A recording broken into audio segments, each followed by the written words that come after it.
అరే మామ, ఇదంతా కాదు.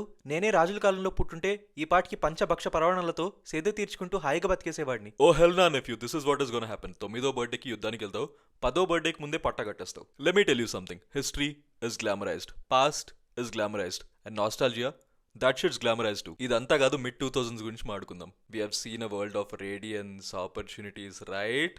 రాంగ్. మనం ఇప్పుడెంత హోప్లెస్ గా ఉన్నామో అప్పుడు అంతే హోప్లెస్ గా ఉన్నాం.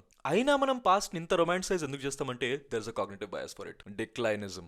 ఈ కాగ్నిటివ్ బయాస్ రెండు పార్ట్స్ ఉన్నాయి. We remember the past to be much more beautiful than it actually was, and future లో డిక్లైన్ తప్ప ఇంకేం రాసి పెట్టలేదు. It's better to quit right now. Past మొత్తం సన్షైన్ రెయిన్బోస్ లా కనిపిస్తుండే, and the future it is a cold cold world. Let's talk about why does this shit exist in the first place. Even కొంతమంది అంటుంటారు ఇది ఒక defence mechanism అని. కొంతమంది psychologist ఏమంటారంటే our brains are wired to remember the good parts అంటారు. ఎందుకంటే మనం కలగలిన ఫ్యూచర్ లో మొత్తం హోప్ ఉంటుండే, అండ్ ఇప్పుడు it is set to decline అన్నట్టు అనిపిస్తుంది. Because somewhere in the back of your head you think this is in the future you were promised. అందుకే మనలో చాలా మంది పాస్ట్ లోనే కంఫర్ట్ ని వెతుక్కుంటారు. Everything that's being handed to us we're very unprepared for it. దీని వల్లే మనం ఒక స్టాగ్నెన్సీలోకి వెళ్ళిపోయి పాస్ట్ ని చాలా అంటే చాలా రొమాంటిసైజ్ చేస్తున్నాం. And the only way to get out of this is do something novel, break the pattern.